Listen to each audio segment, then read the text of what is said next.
Disclaimer. The host of this podcast, Timothy Patrick and Will Foley, are by no means medical professionals. However, having lived experience with mental illness themselves, they have gained useful perspectives on common mental health issues that some of us struggle to overcome on a daily basis. By sharing their stories, they hope to create connection. By creating connection, they hope to help you find your purpose. And through purpose, we can all begin to build the foundations for positive mental health. This is Above Ground Podcast. Are you ready to lace up your boots, throw up your horns, and jump into the pit? Then let's stomp the stigmas of mental illness. It's time for Above Ground Podcast. Now, Will Foley and Timothy Patrick. What is up, everyone? Welcome to Above Ground Podcast. Above Ground Podcast, because you can't serve below. How we all doing out there? Timmy, you down with TPP? Yeah, you know me. How we doing, Timmy? What's up, Timmy? What's up this week, buddy? I'm just chilling by the fire, you know. I saw that. I love it. Chestnuts roasting on an open fire. Right. That's what we're doing here. That's right. Not bad. I can't really complain too much. We're on Zoom again, so that means we must be having another real conversation, just like we do here, because that's all we do is real conversations, really. It doesn't matter if it's just us or if we have a guest. But we are joined this morning by a friend of mine and a friend of the Capital Region, Dan Egan. Dan Egan is the board president and National Loss and Healing Council member of the American Foundation for Suicide Prevention. Dan, thank you so much for being here with us this morning. Hey, thanks for having me, guys. Good to see both of you. Welcome. Yes, welcome, dude. I really want our listeners to hear your story and hear how you've gone from where you grown up to what you've become today, as far as being involved in the American Foundation for Suicide Prevention, and how you became involved and why you became involved and why you continue to stay involved. Absolutely. I lost my dad. It's 30 years ago this past February when I was 19 years old in college. To say I handled it terribly would be to kind of imply I handled it at all. It's easy at that age to really just kind of stuff things down. Like mentally, emotionally, I wasn't in a place to deal with it. My parents had divorced years ago, so dad was in DC, mom was in Albany, New York area, and I was in college. So, it's kind of easy to go back into that role of, where your parents aren't where you are anyway, to compartmentalize your worlds and just act like everything's okay. Some family members tried to get me to go to counseling, but I just kind of blew it off. Never really went to the counseling center, never really did anything.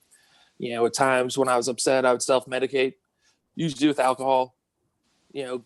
Get past college, same thing. When you get out of school, just started working, plugging away at stuff. But, whenever I would self-medicate, it was kind of like I was giving myself permission to remember and to be upset. So fast forward probably a good, 2 decades. Oh, excuse me. It's early. I haven't had both my cups of coffee yet. Fast forward 2 decades and I'm working, and I work a pretty stressful job, and I started to have some serious anxiety attacks. At first I thought I was having heart attacks. Like I really thought there was maybe a 3-month period where I swore to God I was just going to die. Didn't know what was going on. Just my heart would start racing. I couldn't breathe, felt dizzy, felt lightheaded. Did all the medical stuff, went to the cardiologist, etc. Everything was good there, and it turned out to be severe work-related anxiety. And at that point, I kind of got into some of the stuff with the loss of my dad, realized the big thing I was carrying around was a lot of anger. It took me a long time to be willing to say I was angry at him. And, once you kind of deal with that, a lot of stuff comes into perspective. Then I reached a point where I thought that the path I had traveled could help other people travel an easier road. Kind of let people know it's okay to talk about it. You don't have to do this alone. It's not a weight you carry on your own. There are people around who are willing to help. Hey, Dan, I don't mean to interrupt you right away, but I got a quick question off the rip. You had mentioned going to the cardiologist. what do you know how far into that process, or who actually kind of came up with, hey, it could be anxiety?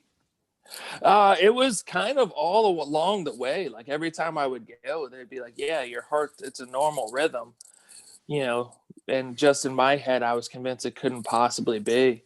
Right. But yeah, did any of them actually say, this is anxiety? a couple of times, like I would go to Okay. the emergency room, and I think it was one of the ER doctors who was really like, yeah, I think you're just having a panic attack. Like you're having, I'm like, really? Repeat. Because one time, like, I had the heart monitor on, and my heart rate went from like 80 to 200 beats. Wow. But it wasn't an abnormal rhythm. It was just boom, took off, So I think just the stress added on to the stress of not knowing what it was. Wow. Okay. So yeah, at the end, it might have been my regular, my primary care doctor at the point who suggested I go see a counselor. Gotcha. Yeah. So it was just a kind of bizarre time. For a while, for some reason, I felt safe at home. Like, whatever was going on couldn't happen when I was in my house. And that's when it started to really settle in that it was kind of something going on upstairs, mental health. Gotcha. Wow. Yeah. So eventually I just reached the point where, I sought out AFSP to kind of join and see what I could do to help. But, through counseling, you kind of learn how to control it. Like I still have anxiety, still deal with depression, but now you recognize the triggers, you recognize it for what it is, kind of know to do some breathing, just get my head in the right spot. Good. I can concur with the cardiologist and the ER and everything, because I've been in the ER 3 times in the last 5 years with what I thought was a heart attack. And it turned out to be absolute panic attacks. Yep. And and unfortunately, you are your own worst enemy when it comes to it, because you start thinking, you're like, oh, okay. And especially if you have other stuff that correlates to it also, because I have a lot of upper body pain just because of my neck being in such bad shape that things radiate into that area. And I also have a family history of heart problems and stuff like that. So you don't know what it is, but you also don't want to think that it's just a panic attack also. It's just like, you're like, no, it's got to be something more. It can't just be stress. It can't just be panic. It can't just be anxiety. But exactly. And same thing, like I've had shoulder surgery. So, like I constantly have non-specific chest pains. And then, your mind just kind of takes it and runs with it. It's like, oh my God, this can't just be my shoulder hurts. This can't just be my chest. It's got to be. It's the big one, honey. I'm coming. Yeah. Which just feeds into it and makes it worse, really. Yep, exactly. Yeah. And it's kind of like one, part of the process with counseling was like, okay, what do you notice first? Is it your heart racing? And I'm like, well, no, I would notice some kind of, like weird feeling or weird pain, or you feel flush all of a sudden.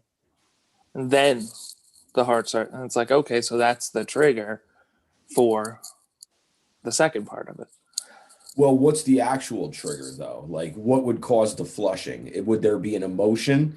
Did you get that deep into it where you noticed a certain emotion or a certain thought would trigger it, or would it just be like maybe a stressful moment at your at the time gig it was at the mostly, time? Yep, it was mostly like stressful moments. Where we were pretty short. We were running a very, I don't really want to name the company. Were you in the printing industry at this point? Yeah. This was in the retail printing industry. Okay. We were probably like 2 or 3 people shorter staffed than we should have been. Of course. And things would just be crazy. So you just reach that point where there's, people standing right in front of you, phone ringing, machines not working. And you're like, oh my God, where do I go? What do I do? What do I, right. For like, years, what's the first step? What's Yep. the first step? Where do I go first? Who am I helping first? What am I doing? Right, exactly. So then it's just a propelling cycle that just goes. Yeah, you just see this overwhelming. That's also a great example of how mental becomes physical. Oh, absolutely. Like before this happened, I had no understanding of how your mind can just make your physical body feel, Yep. feel things, feel sick, start your heart racing, it also helped give me a better insight into what my father went through with his depression. His battle with depression was a few years long, and it wasn't, for the time it happened, he was pretty open about it. Like, he had been inpatient, he had tried different things. He was trying medication. Was it really only a few years though, or had he dealt with it at a different level that he didn't understand until he got to a certain point? Right. That I don't know, because I don't have, those kind of insights, unfortunately. Right. Okay. I wasn't sure if he shared that with you beforehand. And obviously, if you lived in a different place, it's hard to actually see that day to day. Right. How old was your father? He was 42. That's one of the more surreal things for me, is when I hit 42. I'm like, wow. Yeah. Now I'm going on 50. And yet in my mind, I always, think of him as being older than me. I think of him as being this, older, wiser figure. Yeah. Like, wow, I've outlived him by almost 8 years now. Wow. Can I just ask, like, because you just hit on that, how does that feel to you? Like, does that bring up anxiety to you that you've lived like past your dad, or does it give you a sense of peace in a way that you've managed to survive those bad days? It kind of does. There was a period where, because, as a kid, you kind of want to grow up to be like your parents, to be like your dad. That's kind of a role model. So there was a period in my life where I was kind of scared of that. I was scared of growing up to be like my dad, because my dad died by suicide. So hitting those kind of milestones kind of, gave me some, okay, it is dealable. It's something that can be handled. If he had been alive now, where there were better treatments, maybe he'd still be with us. So it's kind of gives you some peace. It's surreal in the sense that you're like, wow, I certainly don't feel like someone who's about to be 50 in a few months. Excuse my morning dry throat here. That's all right. We're all just waking up, man. Dan, if I can ask you a question, hard question, maybe. Yeah. You, in the beginning, you had talked how you sought out AFSP. Did you yourself have any kind of ideations? I was never really had a lot of suicidal ideations. When my depression would just make me feel like I didn't want to do anything. But during the anxiety, it wasn't so much that I was suicidal. I just didn't believe I'd be alive. Like, I thought for sure I was going to die. I just felt that way. Like, most of the time when I'm depressed, I get so depressed that it's just like, I don't even have the energy to have suicidal ideations if it's really bad. I struggle with just basic stuff. It's like I tell people, you'll see it, like, sometimes I get really messy. And it's because, like, putting that piece of laundry in the hamper seems like, an insurmountable task. It's like, oh my God, how can I possibly do that? It's like, pick that up and put it over there. That's crazy. And that's where it kind of gets in, I get stuck in my head with time. Like, I'll have all this time in the world and stuff to do, but for some reason I think that I have no time, and I'll just kind of freeze. Like, it'll get me to the point where I just freeze myself. Instead of trying to knock things off, I'll do nothing. Good old anxiety. Oh, yeah. I tell people sometimes, like, depression is that voice in your head. There's a voice in your head saying, hey, you're not good enough to do this. You'll never accomplish anything. You're just a failure.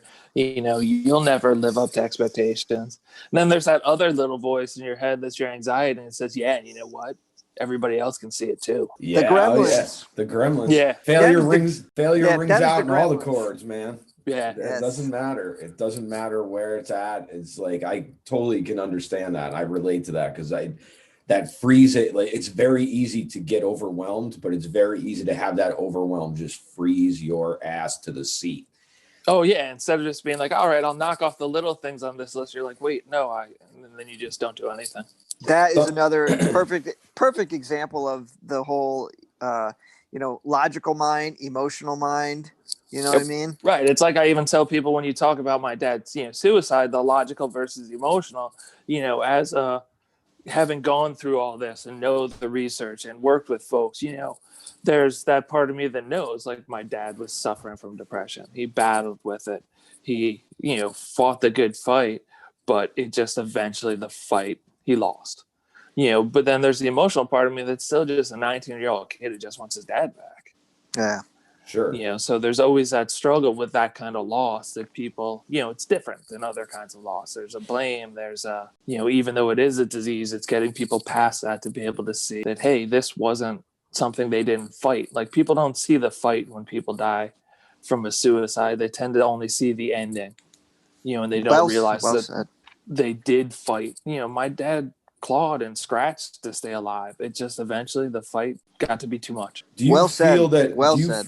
Do you feel that you got stuck anywhere in that time, that you lost all those couple of decades that it took you to acknowledge? Do you feel like you lost a moment where that hit you when you were like 19? Because you said you feel like you just want to be, have your dad back. But do you feel that you lost a couple of decades of time in there just trying to stuff it down where you can't? Right. It's hard to say. I'm always one of those people who tries to live in the now and the future, because I think you can get stuck in the whys and the what happened so much. So, ultimately, I didn't deal with it well, but at the end of the day, that's on me. It probably did cost me some relationships, some friendships that changed over time. And I definitely think I lost certain parts of me. I became a much more jaded person through the whole course of things. Oh, I was just about to say, if you go through something like that and don't, then that's that's like an anomaly, man. Right. So I try to avoid getting stuck in the, hey, who would I have been? Sometimes I joke around with people. I wonder who I would have been if things had gone to plan. If things had gone the way you planned it out, who would I have been? I'm happy with who I am at the end result. Like, I can look in the mirror at the man I grew into, and think that my dad would be proud, know that I'm proud of who I am, and I know myself at this point. So if changing anything along the path would have changed the end result, no, I wouldn't go back and necessarily change it. Yeah, I concur. Like, as much as your past can be a battle to deal with, it does make you who you are. It's like the struggles that you come through give you the strength to face the future. Oh, absolutely. And people always want to, it's easy to romanticize that if you change one certain thing, everything comes out roses at the end, and you come out on top. Changing that one certain thing could have made everything so much worse. Absolutely. Oh, and could have been 10 times worse than it turned out to be. Yeah. Like, you could have ended up, my dad doesn't die by suicide. We end up taking a vacation somewhere on a plane. That plane crashes. People don't ever look at it that way. There's so many variables that, you just kind of have to live with what you have and understand you don't get a do-over. And I've told people sometimes, no matter how much you might want it to be, tomorrow is never going to be yesterday. And tomorrow's not guaranteed either. So right. It's kind of a one-way trip we're on. You don't get to get do-overs for pretty much anything. That's right. You only get to come through the turnstile once, man. Yep. Yeah, exactly. Enjoy the moments that are right in front of you. Exactly. Like, and I think that's what you see when you work with folks who've lost someone to suicide, is it's so easy for some people to get stuck in the whys. Oh, yeah. And it's, if you can get past that, don't let yourself go back. How, for you, in your opinion, how would you help somebody get past that, to not get stuck in between the whys and the what ifs? Yeah, it's just kind of understanding, that everything was going to change no matter what. You know what I mean? Like I said, tomorrow is never going to be the same as it is today. This is something you dealt with. You're not going to necessarily get the answers. And even if you could ask that person who was in a suicidal crisis, what they thought and why they were doing it, they couldn't give you a rational answer. They couldn't necessarily verbalize what it was. It's just understanding that they were in a tremendous amount of pain for whatever reason and needed it to end. It's hard. I don't like to tell people what to do. I'll tell people what helped me. And for me, it's sometimes when you're in those moments, just kind of shortening your expectations. People try to see the end of the road. Well, don't start with the end of the road. Try to see that first mile marker up ahead. set your goals to something that's achievable, something that's attainable. Will knows I've been through a lot of orthopedic surgeries in my lifetime, having some athletic injuries. And at different times, I've torn both my Achilles tendons. One when I was in my early 30s and one when I was in my mid 40s. And when I did the one in my mid 40s, knowing how painful and how difficult the rehab was, I just, that's one of the more depressed moments in my life where, if you look at a screenshot of that, like, I don't think I've ever been lower. And I sat on our bed here with my significant other, and I told her, I said, Kim, I don't think I can do this. I don't think I can go through this again. And, it's kind of, thankfully I had her here to support me too, but it's like, yeah, you don't have a choice. You have to, so you get up to the surgery. After the surgery, those first few days are pretty intense pain. It's not like I'm trying to see my way past those. I'm just trying to see my way to the next hour. It's like, hey, make it through this show you're watching. That's a goal. And then over the few days, it becomes, okay, now let's make it through the next day. Okay, now let's get up and use the crutches and move around. So the same, I think, is true of any kind of traumatic event. Just shorten your expectations, see yourself through to the next minute, then make that minute 5, get it to where it's an hour, to a day, to a week, a year, and just always try to keep yourself moving forward. I like well it. said. That's some great wisdom there. So now that you've come through this, what have you learned, but what are you doing to help people along the lines now with what you've learned? Yeah, I think, for me with AFSP, one of the big things I like to think about is, okay, when I was 19, I was so resistant to getting help. How do I reach that 19-year-old me today and help those guys, those men realize that it's okay to talk about this stuff? I think we've gotten better, but we still have a long way to go. For me, I think a lot when people hear suicide prevention, your mind immediately goes to that person who's in crisis, that person who's showing suicidal ideation, who needs the crisis hotline. And absolutely, we need to be there for those people. We need to help those folks. But suicide prevention starts with everyone who's in a safe place. It starts like every other kind of prevention. When you talk cancer prevention, you're not talking about trying to catch the people who are on stage 4. You're trying to catch folks before it becomes life-threatening. Or just to prevent it in the first place. Right. I think that's what we have to do with mental health, is get to the point where I still see my counselor when things are going well. It's just something that I think we need to get to the point where there's at least one mental wellness visit a year covered, just like your physical is covered by your insurance and there's no copay. We should have the same thing for mental health. We need to break down those barriers to where it's okay to talk about it. It's okay for people to not be okay, and to understand that, okay, let's talk about things that could become an issue before they become an issue. Yes, that's the thing. It's not even necessarily it's okay to not be okay, but it's okay to just talk about it when you are okay. Oh yeah, exactly. You know what I mean? Yeah. Like you were saying, like the prevention side of it is what, and Will and I both have talked numerous times about this, and it's always like, I always go back to the routine maintenance on your vehicle. Yep. And it's the same thing. It's like you neglect your vehicle, you don't change the oil, you can let it run out of gas, you don't check the tires, all that stuff, and you could get stranded on a highway alone in the dark, man. It's not going to end up good. Right, exactly. I work in facilities management now. And that's one of the fans, we change the belts on the fan at a given time, not necessarily based on if it looks like it's worn. Right, there you go. But that's how long they say it should last. Okay, well, let's not push it till it breaks. I think we need to get to the point where we have better diagnostic tools. There's so many things that go into depression, anxiety, thoughts of suicide. There's things that happen to you physically, there's things that happen to you mentally, and there's things that happen to you emotionally. And I lost a classmate not too long ago who had been a professional football player to suicide, and after his autopsy, obviously they were able to learn he had CTE. That can't be properly diagnosed in a living person. I don't know what that is. If you could just. It's all right. And it's one of those ones that's tough for me to say because I don't do well with the TH sound sometimes. That's chronic traumatic encephalopathy. Encephalopathy, right? I think that's how you pronounce it. Yeah, it comes from repeated concussions and damage, and among other things, it does. A lot of folks end up with suicidal ideation. Yeah, football players, Yep. soccer players, they're finding it a lot in soccer players now. Yeah. Also because you're heading the ball, you're headbutting each other. When you go up to head for a ball, you get kicked in the head. Yep. Yeah, and it leaves lasting damage. Boxers, a lot of fighters have it. And I think you'll find that as we get older and you see MMA fighters and boxers, if you could study their brains, I'm sure you would find it in there too. So, finding ways to identify that and finding ways to treat it.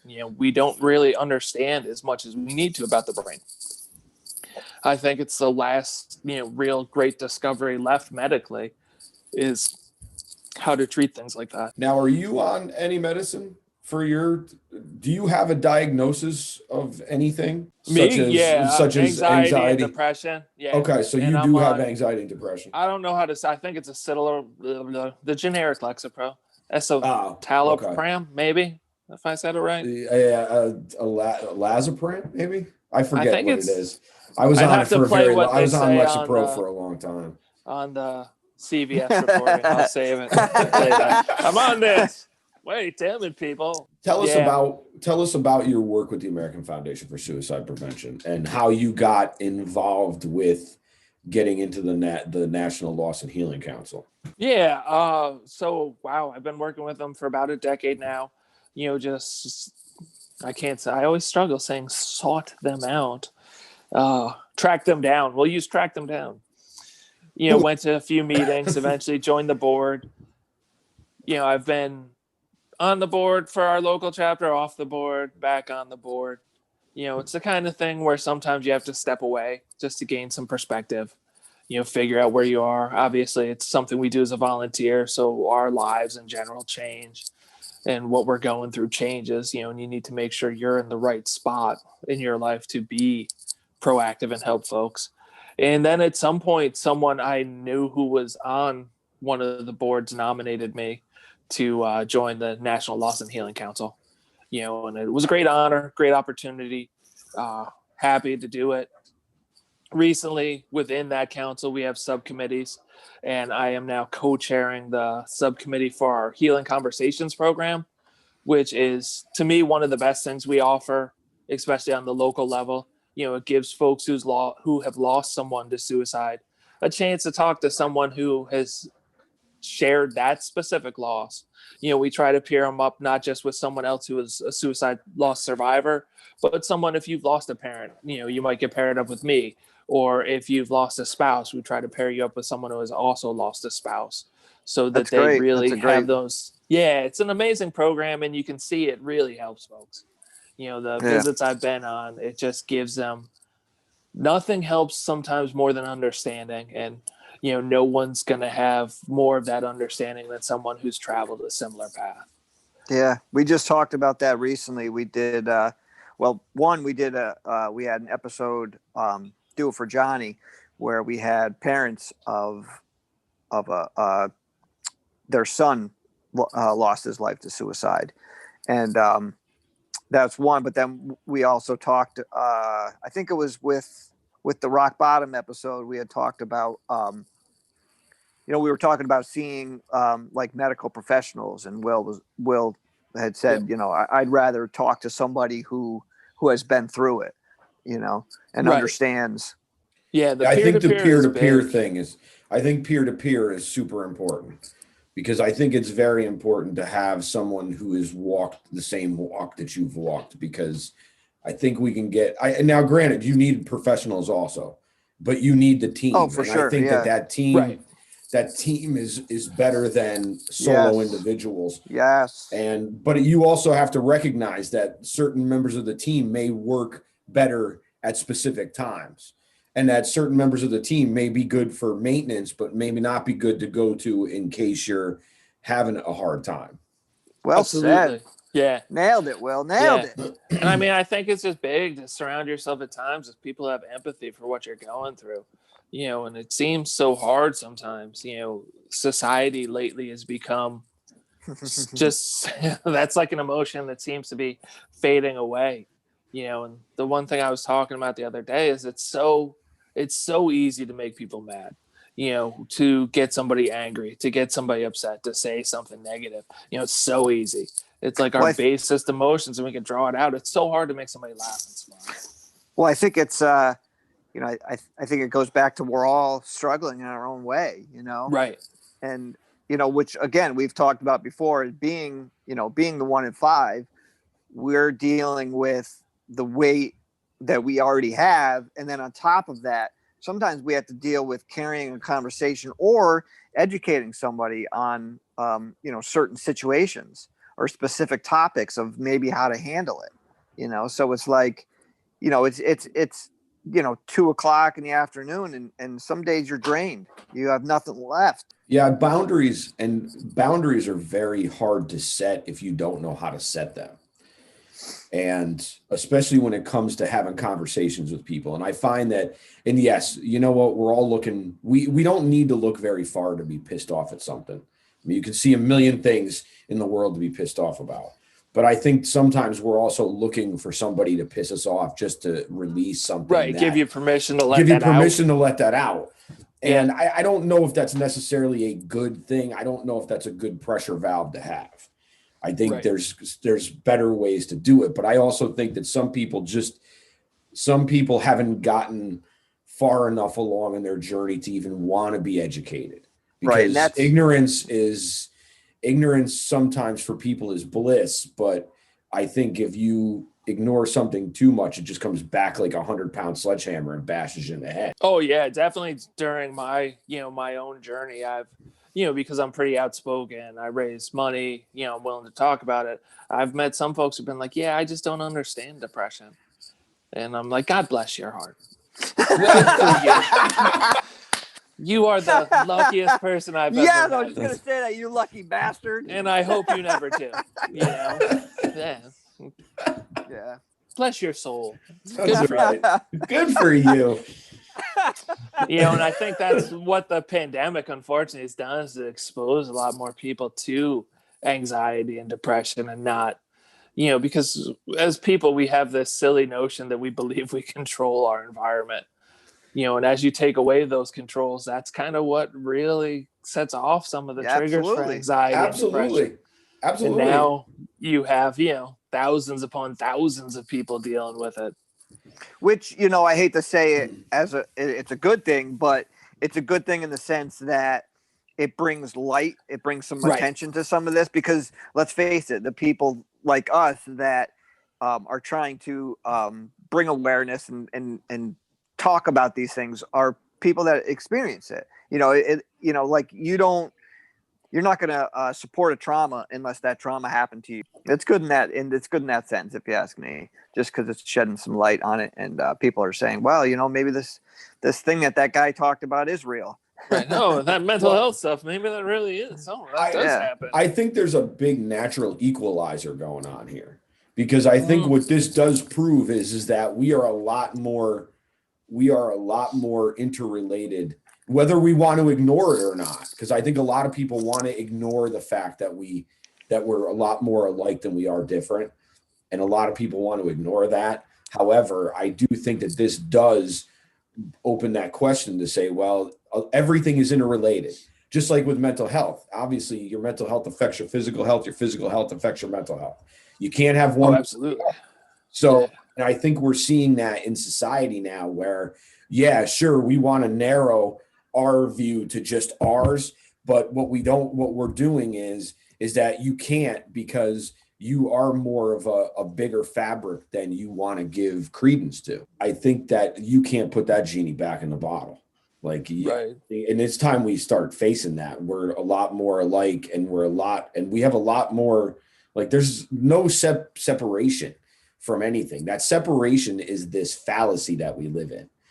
Thank goodness for Alan Watts, because holy cow, that's just because you're it, man. This is it. You're just preach, a small, brother Foley, preach. You're just a small part of this that is part of the bigger whole. And regardless of whether you want to ignore the whole, you can't, because it's you need the whole. Who is this Alan Watts you speak of? Should I know this person? Alan Watts was a very, very cool, like 60s spiritual entertainer, he called himself. Oh, okay.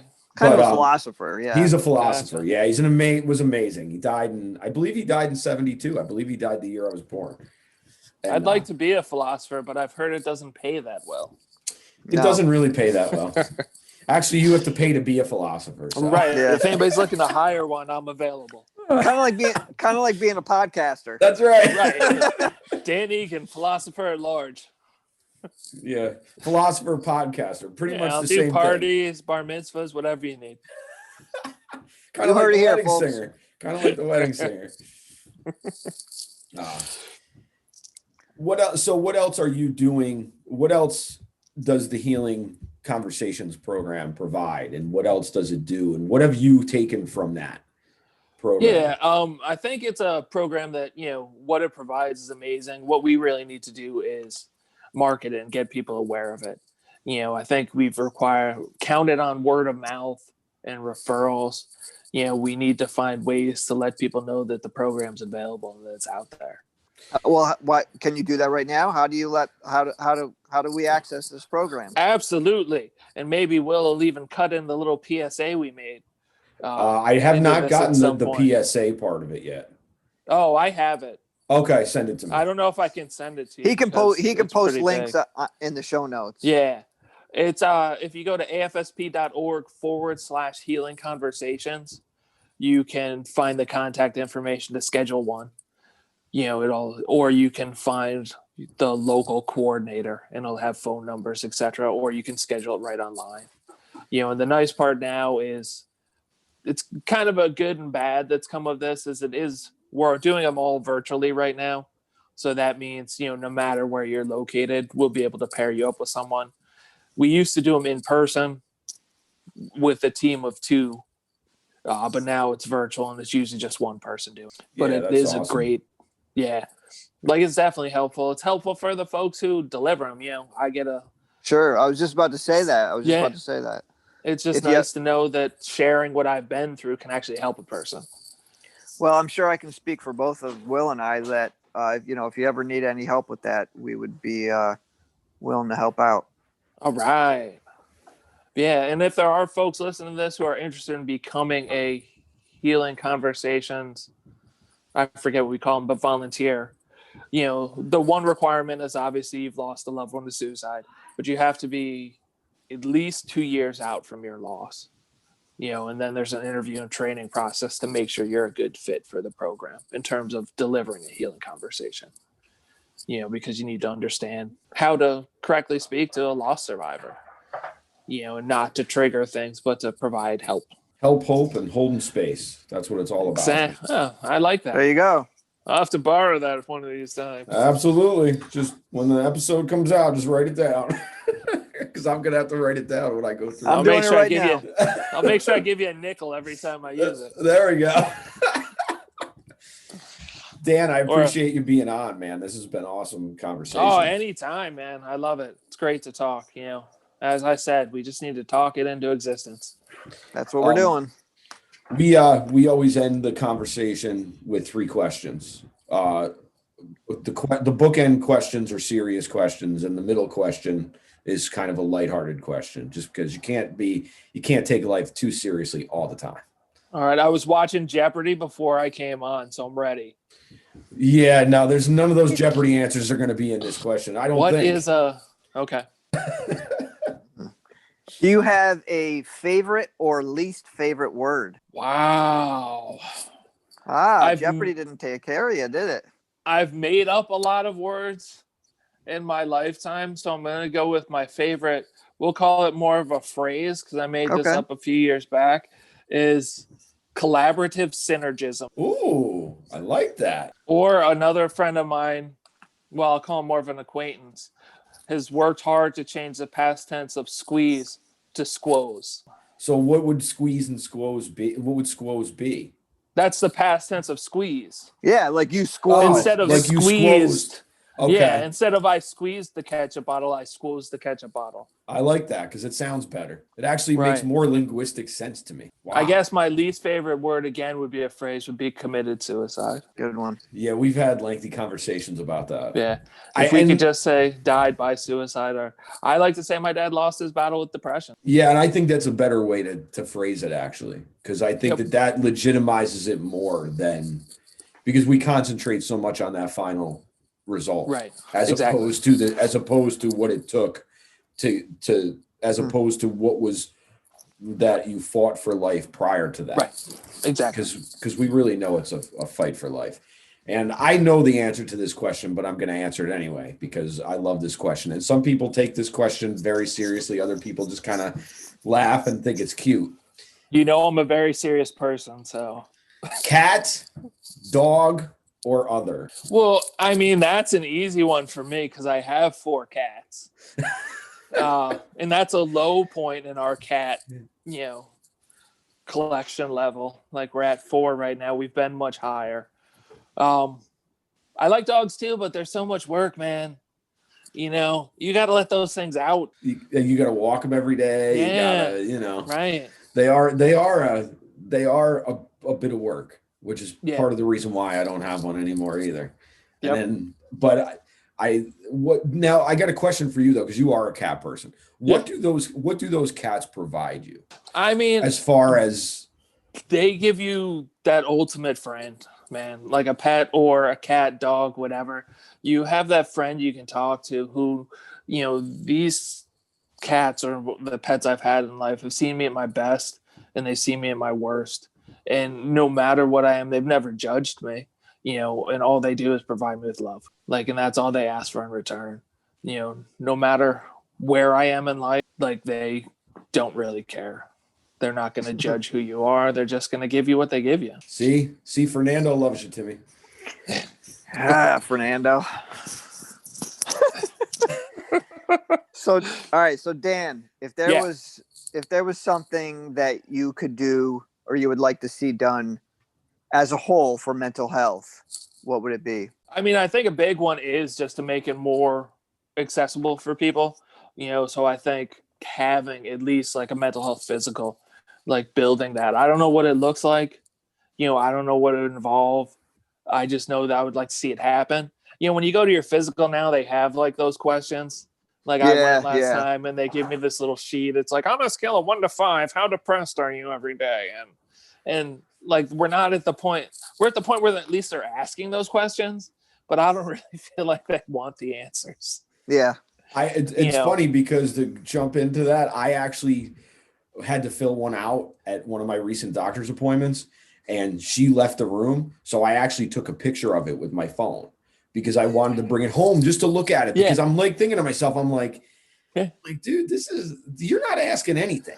This is such surface bullshit. It's good. Look, it's not bullshit because it's good to ask. Right. But it's so surface.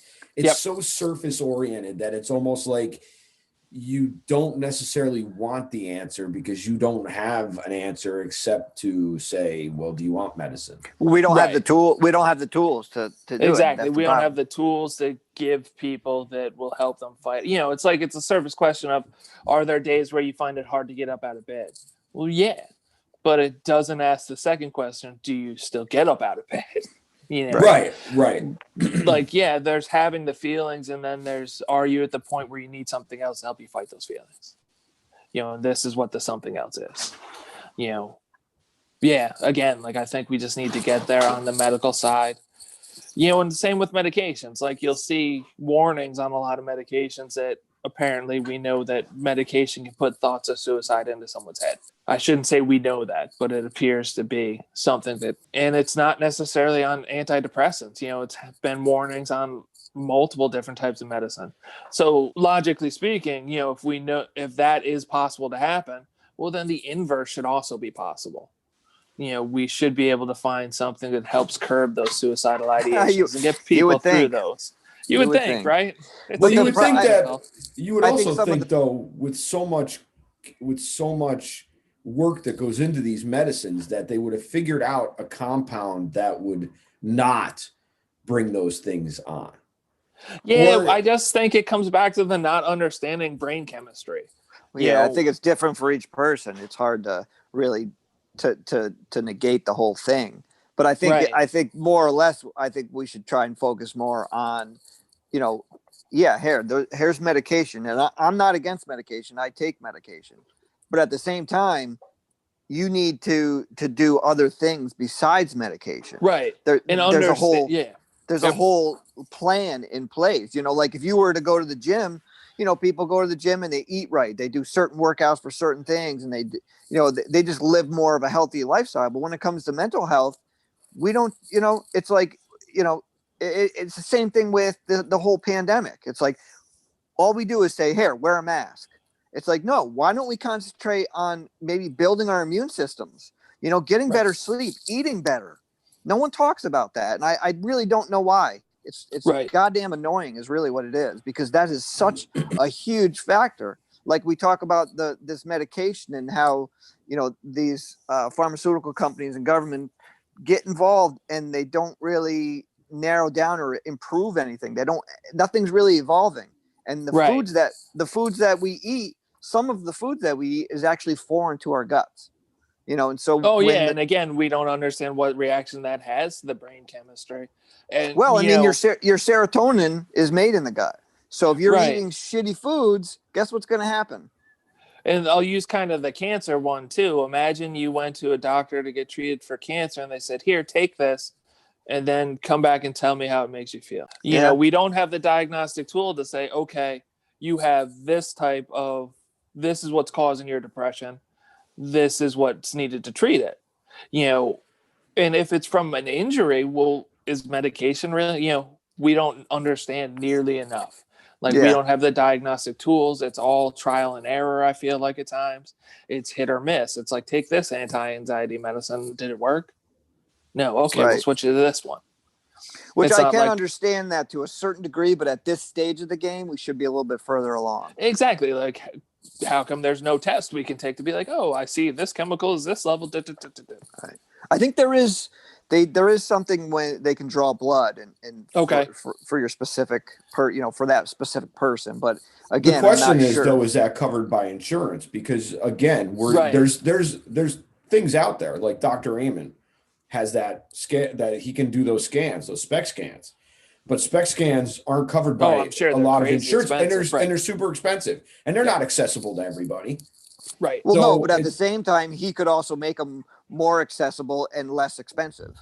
Well, I agree, but and again, that's true. You could open it up to everybody, but do you really want to open it up to everybody? Because you're not going to make as much money.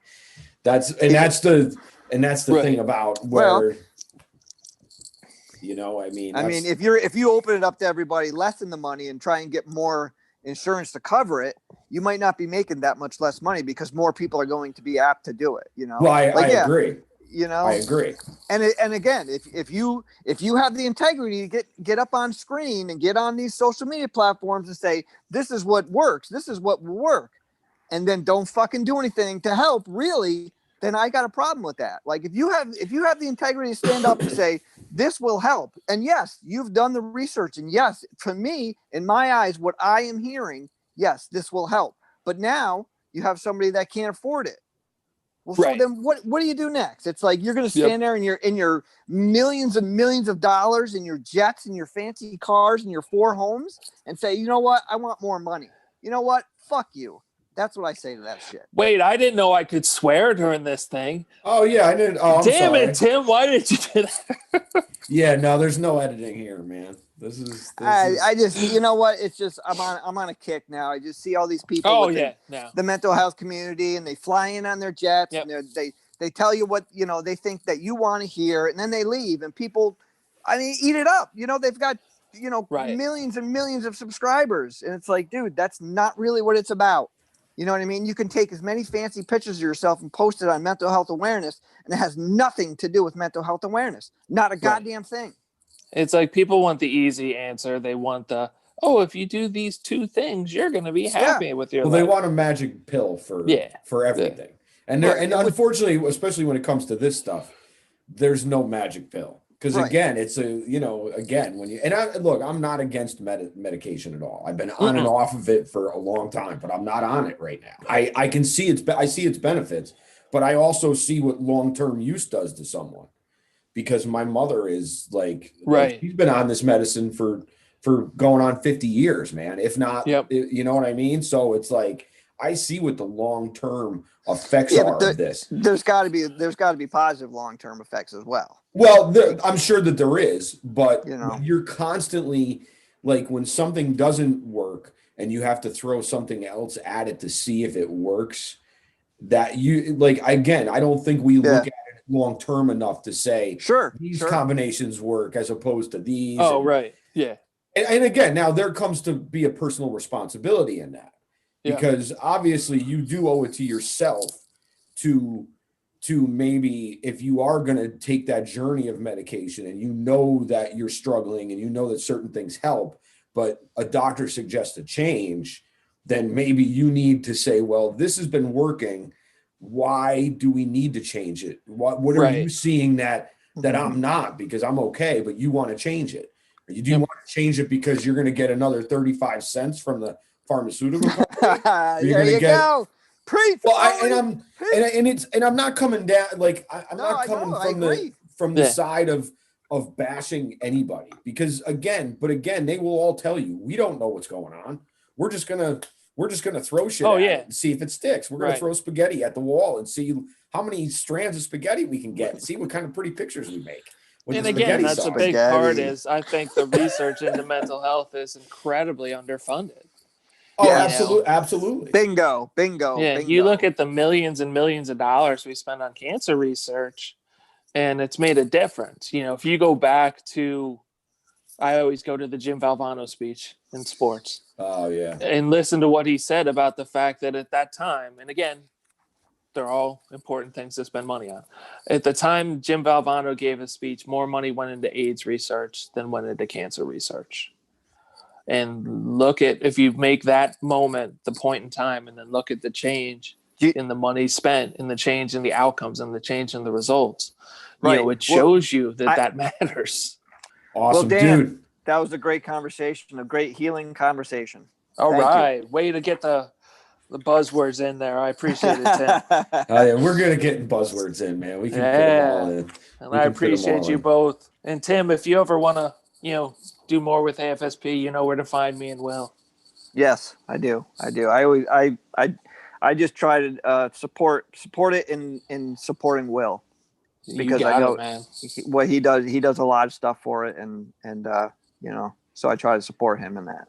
Yeah, I'll always have a place. I'll always be involved in one way or another, whether I'm on the board or whether I'm not. I'll always be involved, just because it's something that I think is important.